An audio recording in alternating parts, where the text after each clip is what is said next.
I'm Kim Cochenour, co-host of the Total Relationship podcast and COO at Form Wealth Advisors. I've worked alongside Tyson Ray, your other co-host, for the last 5 years, That working other to help. guy. That other guy. Yes, you're here too. Just You're here to me. help us build a great team and serve our clients. Tyson, we are jumping into the last episode, digging into the discovery deck, talking about outliving your assets and caring for your parents and or adult children. Why do we sit down with clients and give them the discovery deck? Talk to the listeners about that. Well, you made me nervous because you said last episode, but it's not really the last podcast. Yeah. So you can be Just excited about focused on that. the discovery deck. We're We just on broke the it discovery down. deck, right? So this is that deck of cards that we give to clients.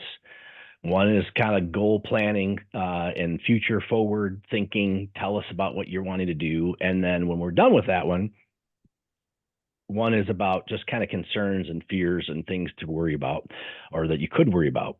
And we're not asking people to come up with fears or concerns. In fact, we No. tell them to just discard it if it doesn't matter.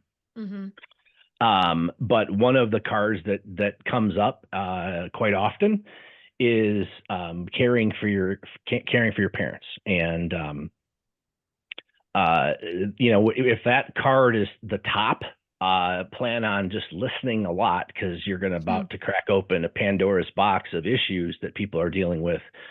And so we will, again, we'll just rattle off the obvious. It's like, okay, well, you have caring for your parents here as as the next concern or the top concern. What does that mean to you, and why is that an issue? And you're about to hear the history behind what the ailments are, what the concerns are they still in their home, are they not in their home?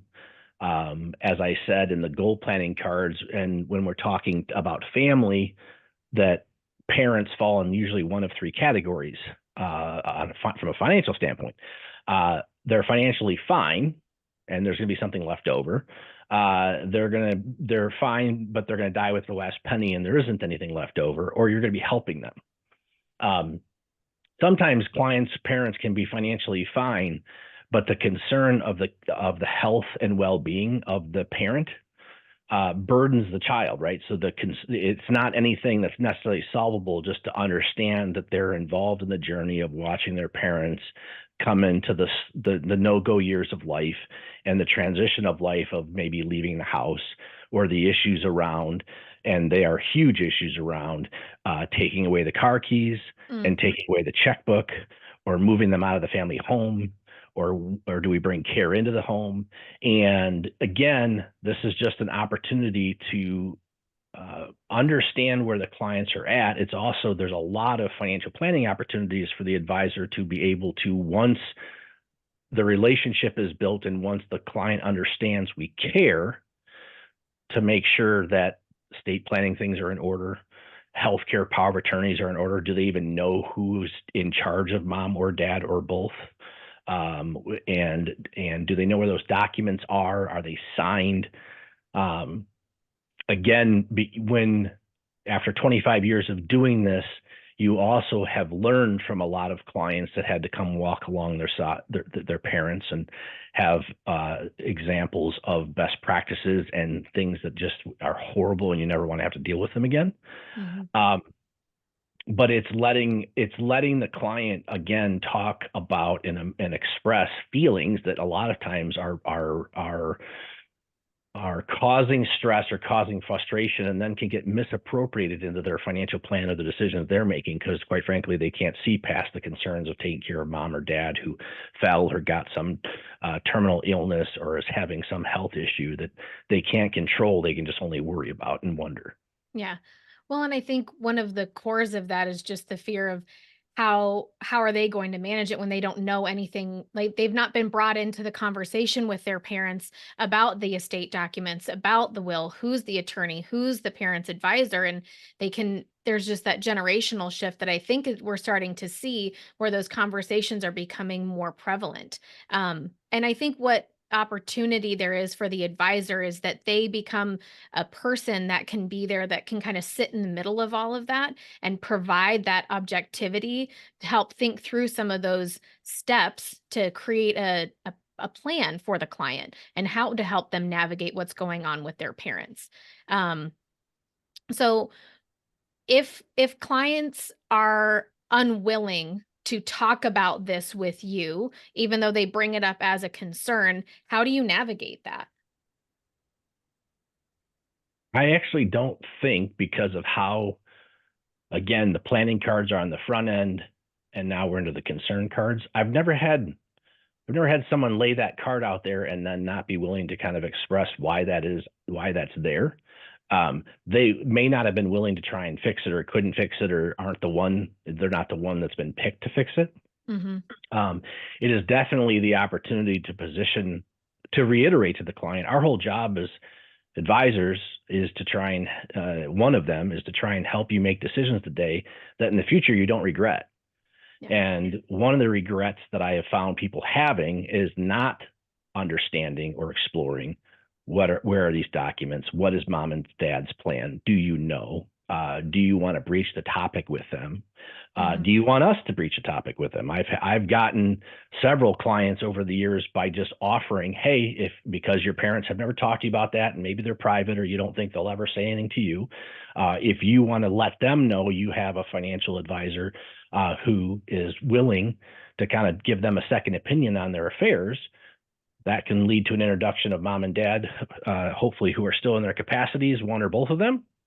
And that allows us then to kind of pick that up there and do that type of help, or verify everything is fine, there's nothing to worry about. We encourage both child and parent. It's just mind-boggling to me that the majority of parents end up leaving everything to their kids, but spend almost their entire lives not telling them anything about what that is. Mm-hmm. And at the very least, if we can encourage and understand what the plan is and then communicate the plan to the kids, we can help eliminate or reduce the concerns the kids have about how am I going to care for my parents in this transition of life that they're going to go through. Yeah. Well, I'm going to put a pin in that because I actually set you up. You're welcome. Again, gosh, this is like an everyday occurrence, right? The reason why you don't have clients object to this question when stuff comes down the road or something bubbles up with their mom or their dad is because you start with this. This is not an afterthought. This isn't just a let's go try and get more assets under management. It is truly because you want to build a strong relationship with clients, that this doesn't become an awkward piece. Like they can come and sit at the table or meet over Zoom and just kind of dump those feelings out and kind of have you help walk through that with them because you've built the relationship from the beginning. Well, and advisors, thank you for the setup. Like, I really appreciate that. You're very welcome. As listeners to this podcast, please watch and keep track of the opportunities that Kim takes to set me up. For success, you're welcome. Part of the enjoyment of the show, right? Anyway, I believe, and I forgot who the quote was from, but paraphrased, it basically said, people object, clients, prospects object to information that you give them to object to. The advisor gives them information, gives them a proposal, gives them something to answer that is objectable. And the fun thing about this cards is, hey, we're going to play this card game. We're going to lay out what our hopes and dreams are, and then we're going to kind of flush out what our concerns are. And you shut up. The advisor says nothing. Here's the cards. In 5 minutes, they're going to lay out what could have taken an hour to try and drudge out in conversation that could have been a little awkward. And in their mind, they're having this conversation with themselves. So all those thoughts and feelings and emotions are being processed. They're being brought to the forefront of their mind, and then they're prioritizing on top of that. And so when all of a sudden it's like, well, why is that card on top? You just let them talk. And when they're done, it's not giving them a solution it's just giving them often another question. Mm-hmm. Okay, do we know where the documents are? Do we know who's in charge? It's my sister, brother, cousin, whatever. It's like, okay, do they know where it is? Does anybody ever communicated this? It probably shouldn't be a secret. Can we make sure the documents are signed? Because I've seen people that told me they had estate documents and they had the estate documents. They couldn't find the original copies that were signed. And see, all this is a problem if we don't solve it ahead of time. And if you die or both of them die, you can't fix it. And again, it's just like I said, I just never had anybody object to it. And it's partially because I'm not leading with some type of sale or here I'm going to do a estate plan review Correct. or I do this service or that service. It's just trying to, again, build that relationship around that total relationship around their hopes and their dreams, their loved ones, their families, their fears, their concerns. And from this entire process that we go through, which is usually about a 90-minute to 2-hour meeting in the beginning, it leads us then to come back to here are things that we can try and do to help, and which ones do you want, and how do we want to prioritize going through them. And it is a very we're seeking to make awkward things very comfortable to communicate, and especially within couples, to flush out, who's concerned about what. The one spouse may be more concerned about the other spouse's parents than the actual child is of his own parents. Yeah. But yeah, no, I've never had anybody be like, no, I'm not going to tell you that. And actually, if if that ever happened, I'd probably pause the meeting and say, okay, then this is probably not going to work, because our whole relationship is based on trust and based on building this relationship to try and help us navigate things. Yep. And more often than not, I have people kind of ending, and I have had them actually verbalize. It's like, I've never done this before. I've never shared this before. I never verbalized it this way before. I didn't know I felt that way. Yeah. And that's the privilege of getting to do what we're doing. And it's Yeah. why we want to share this on the podcast for both the clients that you may have some of these concerns and realize your advisor's too busy talking about the mid-cap allocation of your portfolio to really flush out what's at the heart of what you're trying to do in life, or do for the people you love, or what you're really worried about, because you might be financially fine, but your parents are not. And how do you help? And when does helping hurt? And in what ways can you help? Those are all things that are worthy of discussion, or at least understanding those are issues to address. Yeah. Well, and I think the common stigma around having those conversations with your aging parents, or the aging parents not wanting to talk about it, is that they're worried that something can get messed up in their plans, or they have a child that they're concerned about giving money to. But I think at the end of the day, the root of what we're trying to help clients understand is that you just need to know what to do. So, in the middle of that major health crisis with your mom, or the passing of your dad, you're not trying to figure out all of the logistics in the midst of all of the emotions. It's truly just to have everyone kind of be on the same page, so that can be honoring of wishes and executing on the things that need to be done, not wishing someone had their money early. It's usually comes from a place of just wanting to know so they can be as most helpful when that time comes. Well, and what I try and explain to the children, and more so to the parent, is your estate documents and your beneficiary designations are facts and will be processed based on your wishes, but they often don't communicate the love or the why behind what you're doing. And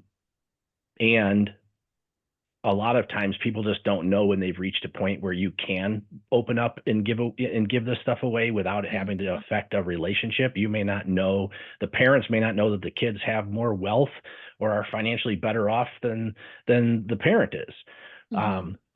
But at the end of the day, as I've said before, I just feel like this is the opportunity also to flush out, like, hey, if your sole living parent, your mother or your father, is starting to struggle with Alzheimer's, been diagnosed with some incurable disease, and you're processing those emotions, like, the advisor should know on the front end that's what you're going through right now, because they may misinterpret how you're reacting to other things, because as humans we totally misappropriate emotions. Oh, yeah. And want to start controlling things that we can, like a portfolio, or how we spend money, because we can't control what's happening to mom. Yeah. So let's put the lens on adult children. I think there's a different level of concern clients often have for caring for their adult children if they are no longer there to take care of them. So kind of put Yep. that lens on with this Yeah. topic. So, because yes, you're right. God, I hate saying you're right. Oh, Thank you, everybody. Thank you for yes. bearing witness. It might get edited. Let's edit that out of the podcast. That's possible. So the card says caring for your parents or your adult children.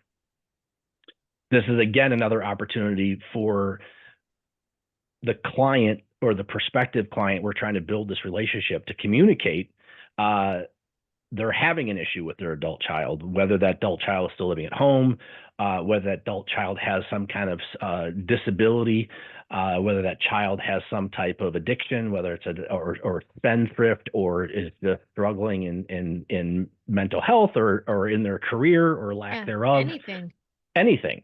Whether they're struggling in their marriage, whether they're struggling with their own children. So, it's to understand the issue and be able to be a trusted resource and an unbiased resource at that, to be able to just communicate how are things going. A lot of times the struggle that comes out with caring for the adult children is, when does helping hurt? When does helping financially continue to enable? We try and encourage clients to help their adult children when they've hit bottom and they've bounced. I've seen way too many people give money, and all they do is continue to fund the lifestyle or the decisions that is what they want the child to change. But by giving them those resources, you've enabled them to stay in that lifestyle, or maybe allow them to dig deeper the hole that if you had not resourced them, they would have had to make decisions to make changes in their life. Sometimes that comes with planning around, how do we want to rethink the estate so resources aren't given freely to a child who will maybe use those resources to harm themselves, and the estate planning and trust planning that goes around that. It's to understand how, if there are other siblings, how do they feel about these things? Who should be in charge of these assets if you're not able to do that? And right up to caring for a child who has had an ailment that we are then worried about, or have that child pass before the parents, which is like the hardest thing to walk clients through, is the loss of a child. But again, these cards are given, and the client is able to process and prioritize.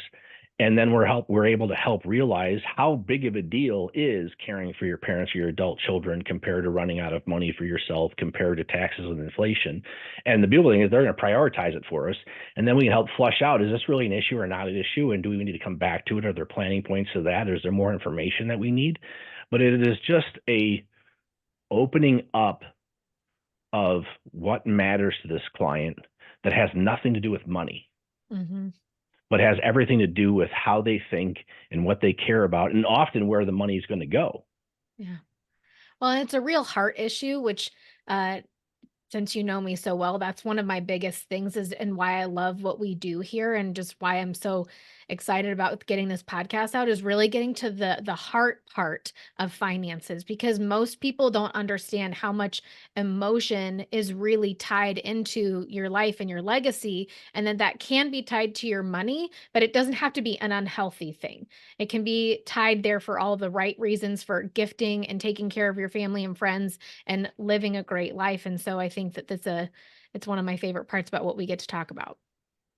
Yeah. And it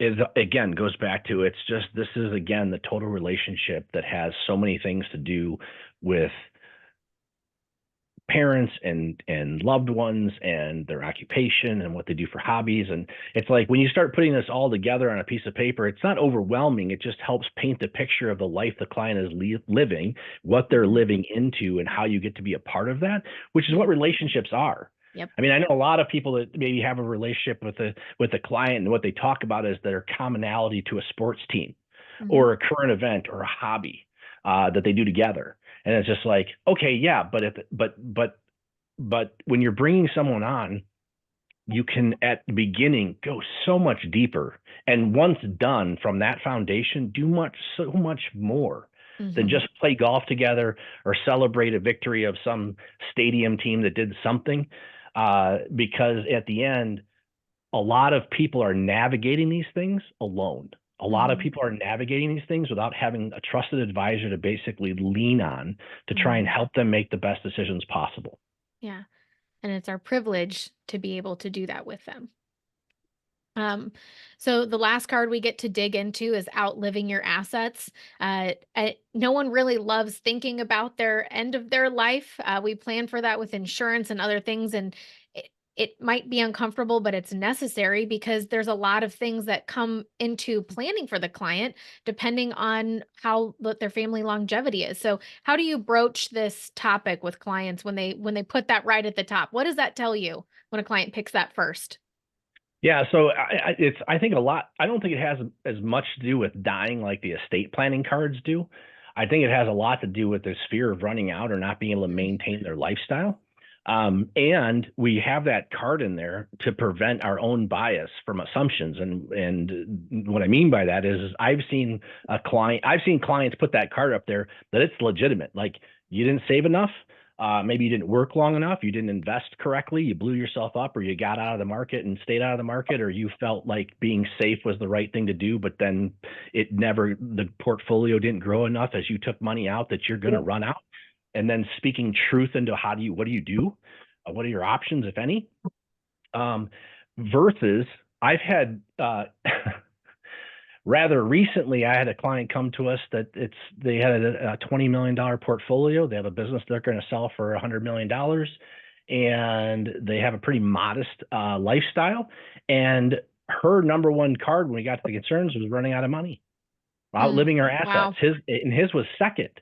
And it's just like, shut up, advisor, and don't have your bias, because guess what? Now knowing that, it's to try and help them realize that without knowing that, I would not understand my opportunity to try and speak into what they can do that they're going to be afraid to do because they're afraid to run out of money. And the Yeah. opportunity cost of that is they'll tell you 10 to 20 years later Yeah. that they wish they would have done those things because now they're going to have all this money that they can't now do things with because they missed the opportunity to do them. Their health changed, whatever.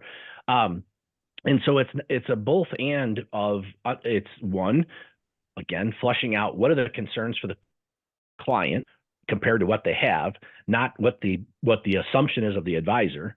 And two, it's to try to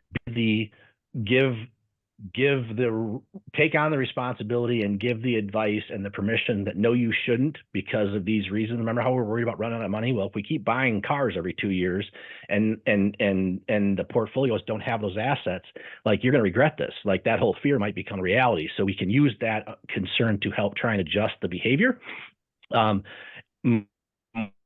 often than we find people have worked, they've saved, they've sacrificed, they have all this set aside, and now they're for later, and they don't realize and you only have this window of a decade or two to basically go and enjoy this in retirement, where you have your health and you have young grandkids and family members and hobbies and things you want to go do. But if the fear of running out is there, you're going to be reluctant to want to take some of those resources and turn them into this cash to go spend, and realize that you're not going to run out of money. And so it's just the total relationship and these cards and the process we take these prospective clients through and our clients on an ongoing basis is to know, how do we communicate with them to help them accomplish what they said they wanted to do? Because that came first, right, with the deck of cards. But then these are the concerns that are going to prevent them from doing them or screw it up, possibly, or just be worried about things you don't need to be worried about. Or you can't control. So we have to be careful how much we try and control other things to try and make up for the fact we can't control some of these things. But the fear of running out of money, and the reason we give clients these cards in a deck instead of like piecemealing them out, is because we don't know how they're going to respond. I would have never assumed with a client with that type of wealth would put a card out that says, I'm concerned about running out of money. And at the same time, I often see a lot of people that, relative to their lifestyle, have resources that most likely they're never going to run out, but that's still a concern at the top. So why does it matter if you add a zero to someone's net worth that somehow is going to change? Because in the end, we're all little kids. We all have families or loved ones that don't have resources, or that went through that Great Depression, or lost their business, or had the bankruptcy, or lost their house. That the fear of losing what you have or not having enough is a very valid, real emotion that can also derail the way a client reacts to things. And a lot of times it's their ability to enjoy that which they sacrificed and set aside. And that, again, is the opportunity for the advisor to know that and then be able to encourage and help them process why they can't do these things and not worry about it. Yeah. Well, and I hear you talk about the longevity of parents often plays into how long a client thinks that they're going to live. And kind of the talking point you have with clients and kind of flushing that out, because if their dad died when they're 65 and they're 60, that makes for a very different conversation with a client about their longevity and running out of money. Yeah, so the running out of money has a lot to do with also how long people think they're going to live. Most people don't think in general that they're going to live that long until I ask how old their parents are, and then when I find out their parents are alive and they're 30 years older than the kids are, it's like, well, you might live as long as mom and dad. And or to your example where they share that, because of some ailment, the parent passed away earlier in life, and that may change the perspective of the example there would be sometimes the running out of money card is set as is disregarded, or it's low on the priority list. And they'll say, well, my dad died when he was 65 and I'm 60, so I only have 5 years, so I don't plan on running out of money. And that again allows us to speak into, okay, well, what about the surviving spouse? Or and in that paradigm, my dad's 65, I'm 60, I'm not worried about running out of money, and so therefore I want to spend more. Hmm. Because sometimes it's almost sometimes the reverse. When they're afraid of it, they maybe don't need to be, and when they're not afraid of it, they maybe need to be, because some clients that have had a loss or don't think they're going to have this longevity accelerate their spending, only Hmm. to be surprised if they don't pass when mom and dad passed, or to be surprised that the medical system that we are in has solved some of these problems that now can extend longevity, that because they thought they weren't going to live that long, they spent more. I'm Yeah. not worried about this. And so it's this balancing act Yeah. that the advisor gets to help them process what paradigm, because I think people get anchored in extremes, and it's really not either or. It's not all or nothing. It's trying to find what is the both and, so we again can't regret the decisions we make in the future with what we're doing in the present. Yeah. Well, and as we wrap up talking through the discovery deck questions, um, it feels like it's a real privilege to build a relationship with a client and help them steward the wealth that they've accumulated well, and actually have a total relationship, not to throw our own words into it, but you really do get a sense of a total relationship with a client as you dig through all of the sections of their life plan and address all of their concerns in a priority to them. It's not about you. It's not about your agenda. It's not about your portfolio. It's not about your process. It's about the client. And I think keeping the client in the center and as the focus going through that discovery deck really does help you root that relationship with a strong foundation. Yeah, and it's why we start there, because again, there's nothing to object to. I don't have some pitch deck, I don't have some fee schedule, I don't have some list of services.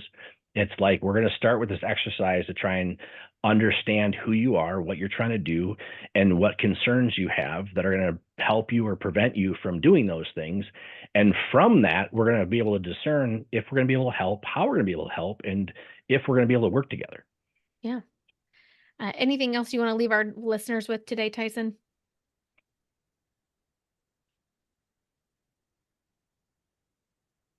I think I want to say, you had said earlier, you have this heart, right? And you have all these feelings. I And do. yes, you do. And I was told early on, so if an advisor is listening to this and you're not necessarily a feelings kind of person, it doesn't Mhm. prevent you from having to do this. Correct. Um, it again, um, it will allow you to do a better job of what facts you need to explain or what proposals you need to come up with, because again, you're just having to ask the question and then listen for the answers. It'll help you prioritize. And what I have found is that going through this process, once done, I've hired other team members that have more empathy with these types of things than even I do, to then care for that client on an ongoing basis, to monitor these things, because I like to solve problems. And I've realized that this process to go through will help us do a better job of solving the problems. But if you're not the touchy-feely kind of person, it doesn't mean you shouldn't be doing this or you can't be doing this. It may mean you might want to have someone else on your team or hire someone else from the long-term caring for the client to continue that process. But it is the way I feel to build a solid foundation from which a relationship can thrive, from which you can have a value add that you actually can have more control over than fluctuations of markets and interest rates. Yeah, absolutely. So head on over to totalrelationship.com/discovery deck to download the version that we have there for you to start using that in your client relationships. Head on over to totalrelationship.com if you want to check out more of the resources. Make sure you're subscribed to the podcast so you're tuned in every time we have a new episode. And feel free head over to LinkedIn and follow our Total Relationship page if you're looking for connection with other like-minded advisors. Until next time.